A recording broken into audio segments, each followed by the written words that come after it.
And today, President Yoon Suk Yeol is set for a bilateral dialogue with ASEAN member states, where he'll deepen cooperation based on his vision for freedom, peace, and prosperity in the region.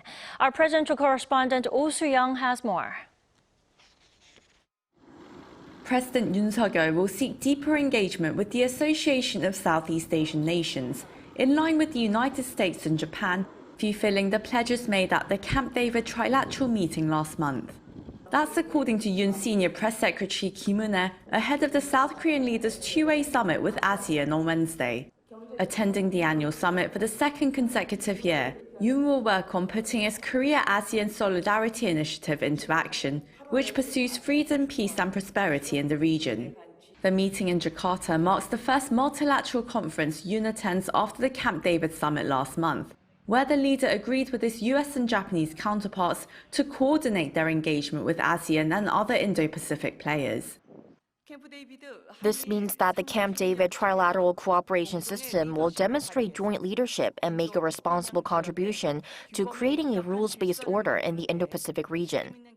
We believe that forming norms on ASEAN, which is the center of the region, will expand the scope of trade and provide a foundation for growth. The top office says Yoon will focus on measures related to cyber, maritime security and digital innovation in particular, as they review the status of their bilateral relationship. Yoon on Wednesday will further discuss regional issues as part of the ASEAN +3 dialogue, joined by Japanese Prime Minister Fumio Kishida and Chinese Premier Li Qiang. As the rotating chair of the +3 countries, the South Korean leader will focus on revitalizing cooperation across the northern and southern blocs of East Asian countries. Also, as countries in the region look to de-risk from the implications of geopolitical rivalry and China's slowing economy, Yoon will strengthen economic linkages with ASEAN, Korea's second-largest export market. As we strengthen supply chain cooperation in high-tech industries with Indonesia and the Philippines, with whom our electric vehicle and battery supply chains are closely linked, we'll also discuss supply chain cooperation measures under the Indo-Pacific Economic Framework. The President will also announce a plan to strengthen support to build ASEAN's digital capacity and hold an event to meet with Korean and ASEAN's youth, the digital generation.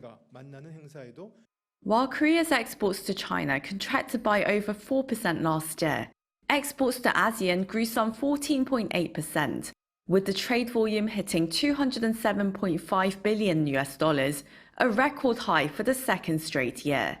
The Asia-Pacific region accounts for more than 60% of the world's population and gross domestic product. To unlock this potential and engage more deeply across the broader spectrum of issue areas, President Yoon aims to level up bilateral ties with ASEAN to a comprehensive strategic partnership in 2024, upon the 35th anniversary of dialogue relations. Oh Soo-young, Arirang News, Jakarta.